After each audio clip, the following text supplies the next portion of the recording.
Hi, beautiful hearts. I heart you. I heart each and every one of you. Hi there. Give us a little bit more volume. Yay! Hi, everybody. Welcome to the Midday Moment. If it's your first time joining us, I'm your host, Dr. Davina Jones. Hi to all my replay people. I heart each and every one of you as we give a moment for live people to join us. The Midday Moment is the place where we expect great things. Not because we ignore the questions of our day, because God knows we've got some. Not because we ignore the challenges of our day. God knows we've got some. We expect great things because we accept the truth. We embrace the truth that we're both fully human and fully divine. And in our fully human selves, we got a lot of questions. We got lots of stuffs. And in our fully divine selves, we got answers. We've got answers all within us. And so the Midday Moment is designed to partner with you and your other spiritual tools and practices that help you tap into your divine self, your divinity. Because in your divinity, there are the answers to our questions. When we all tap into our divine selves, we're able to then guide our human selves. I'll say that again. As we tap into our divine selves, we're able to guide and lead our human selves much more successfully. So let's tap in. I'm expecting great things. I'm expecting great things. I'm expecting great things. I'm expecting great things. Right here in the middle of the day. And I'm creating great things. That's what happens when you tap in. I'm creating great things. Yes, I'm creating great things. I'm creating great things. Yes, we tap in to pull up our power to create. That's why we expect. We expect because we are aware that we have the power to do, to create. In my home, I'm creating great things all around. Yeah, I'm creating great things.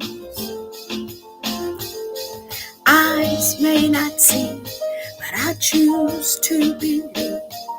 I strengthen my eyes. Not so much that natural eye, but that spiritual eye. Even when my physical eye doesn't believe or see, I choose to allow my spiritual eyes to see. Yeah, I believe in great things. All right, everybody, say thank you, theme song. Thank you, theme song. Theme song says you are welcome. All right, everybody, welcome to the Midday Moment. Yay. We are not by ourselves. We are part of a larger network called Kingdom. And Kingdom, we have a menu of inspirations. And so we invite you to scroll through our Midday Moment page so that you can see the different commercials and know what the menu options are. It includes the daily download with Dr. Pulley, prayer and praise with Katrina Johnson Smith, Elder Ronaldo Casares, visionaries or illuminaries, and Deacon Kenneth Butler Jr. with a night to review. And so we've got a nice menu of inspirational options for you. And so we invite you again to scroll through. And during this special time of the Lenten season, we are using as a part of our consecration tool, the keys to the kingdom. And so this is about the keys to righteousness, peace, and joy as a flow for you. The kingdom is righteousness, peace, and joy. in the Holy Ghost, which means righteousness, peace, and joy, and the flow of spirit. And so we have been going over the keys to how do you create a flow of righteousness, peace, and joy in your life. A flow of, it fits, it feels good, it's right. Yes, this is well with my soul. I got it, all is well. How do you live in a flow of that, and a flow of peace? Yes, a flow of joy, even when stuff is just, you know what, even when all the poo poo, it not only hit the fan, the poo poo covered the fan. And how do I still find the river, the flow for righteousness, peace, and joy? Well, the keys to the kingdom, they help you to access that river. All right. And so we are now on key number 3. We're on key number 3.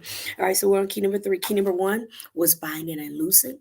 Key number 2 was least and greatest. And key number 3 is good and evil. And so you can go back and watch the videos for the others, because we got to keep it moving. All right. So you can go back and get the details. But key number 1 was binding and loosing, which means you have a position. Binding and loosing speaks of your position. And what is your position? God, I love the revelation Pulley gave us. Usher. That is your position. You are your usher. You get a chance to usher what comes in and usher what goes out. You can bind and you can loose. All right. And then the greatest and the least, which I like to say has to do with your posture. What is greatest is not your title, not your rank, but it is your posture of humility, your posture of service. That's how you get a chance to express the greatest. That allows you to tap into that flow of righteousness, peace, and joy. All right. And so now we're on the key of good and evil. Now, the key of good and evil is really interesting. So again, we invite you to read verbatim, because I'm just going to give some reflections. If you don't have your copy, you can get a copy. Just email the author, Dr. Pulley, doctorpulley, at gmail.com. All right. So we're on day 16, page 52, day 16, and this is key number 3, the key of good and evil. And so in the reading, it kind of gives you some insight. Well, let me read this scripture because I think this is really interesting. Matthew 6:22, which is the same passage where we get the Lord's Prayer. It says, the light of the body is the eye. The light of the body is the eye. Okay. And therefore, if your eye is single, your whole body is full of light. And so there are different ways that you can read this. Okay. And there are different ways that people kind of conceptualize vision, and what the single eye is. So some people think that the single eye is good, and they see everything as energy, or they see everything as positive energy. Other people think that single eye, or they have a perception that everything is negative. So the single eye has to do with your perception. How do you see things? How do you see? How do you see? The light of the body is the eye. How do you see? How do you see? The light of the body is the eye. So how do you see? And if you see light, then your whole body is full of light. And so it's important. Let me go back. So it's important to consider what are the different ways that you can see. So here again, some people, they see good, they see positive energy, and so that's how their whole body is full of light, because they choose to see things in that way. And there are other people that they choose to see only, negative. That's what they choose to see. So their whole body is full of negativity, because that's how they choose to see. All right. And then and then we have another perspective here, where individuals can see good, or they can see evil. And so the bottom line here is that it's your choice. It's your choice how you see.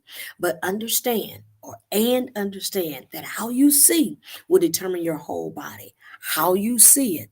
If you desire to operate in full of light, full of awareness, full of vibration, full of energy, full of intention, full of focus, ready to flow in the river of righteousness, peace, and joy, then it's important that you understand that you got a choice. You got a choice as to how you see it. You got a choice. All right. Now, that's just a little recap of the reading. Now, here is the reflection that I'm going to leave you with, and then we got to move on with the rest of our day. Okay. The reflection that I desire to leave you with is greater light and lesser light.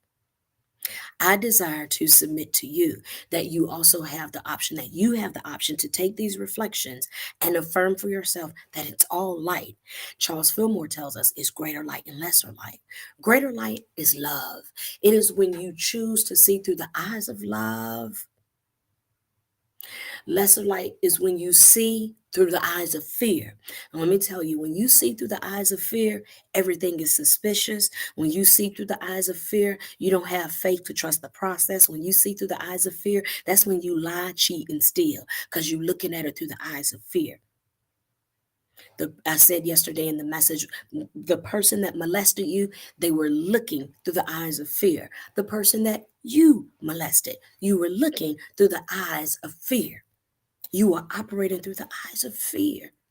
That there wasn't that you didn't have the faith and hope to trust that the joy and the sense of fulfillment that you desire can come from a different way. And so we rob, we steal, and we do harm to other people, whether it's again through molestation and other. I say that often. I know I do, because I experienced that, and statistics tell us 1 out of every 3rd child experienced it. And there are a lot of people that walk around in silent trauma. And so that's why, if you hear me repeating that often, it's a reason. And I so embrace the healing nature. I so embrace the healing nature of ourselves, the healing nature of the Christ consciousness that allows us to share our healing with other people, so that they can also participate in their own healing. And so, those are the types of things that happen in the lesser light. Fear. That's lesser light. It's light, but it's lesser light. In fact, lesser light, what we often call darkness, is still so a part of vision that, if you stand in a dark room long enough, you can see. Now, when you first go in the dark room, you can't see. You turn the light on, you can't see. But you stay in there long enough, you can see.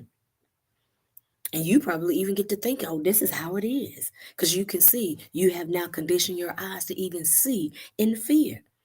But if you can open yourself up, and the same faith that you have to see in a dark room, and recognize that you can see in a lit room and not be afraid of what you see, knowing that love covers all, knowing that love conquers all. I didn't say I excuse people for what they did, because the next key is going to be sowing and reaping. But greater light and lesser light. And so I encourage you that you have a choice to see evil, evil, evil, bad, bad, bad, good, good, good. And you have a choice to see it all as light, greater light and lesser light. And your greater light is when you tap into that Christ consciousness of love.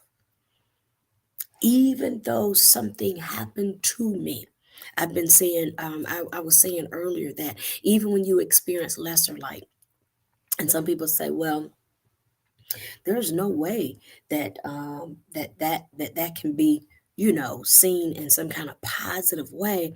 And I've echoed that even when things happen to you that don't feel good, that even in that lesser light, when it doesn't feel good, it encourages the passion and the compassion for you and other people, and for you to help other people experience the greater light. In other words, there has to be more. After what I just experienced, there's got to be more. This cannot be the definition of life. There must be more. I got a sensing in me. There's something that's in me that's telling me there's more. There's a greater light for me to live. There's a greater light for me to locate. There's a greater light for me to live in. There's a greater light for me to shine. And as you locate that greater light, guess what? Then you get a chance to be the light. As you locate the light, you become the light. As you locate the light, you then manifest as the light. Yes. Jesus says, I am the light of the world. I think in John chapter 8, and in Matthew chapter 5, Jesus says, and ye are the light of the world. We're the light. Yes, we are. Yes, we are. As we shift from lesser light to greater light, we manifest as the light. As we shift from lesser light to greater light, we manifest as the light, and our whole body becomes full of light. That's how we heal ourselves. That's how we heal ourselves. That's how we heal ourselves in our family. That's how we share healing in the family. It's up to them to receive it. But that is how you share healing. That is how you experience healing. You share it and you manifest it and you become a witness of it. Ye are the light. We are the light. That's how we heal ourselves. It's how we heal in our communities. It's how we heal our communities. It's how we heal our nations. When we allow ourselves to graduate, to progress from lesser light to greater light, and we become the light. I love you, everybody. Okay? Gotta go. God bless you, everybody. God bless you. And God be you. Be the light. Take care.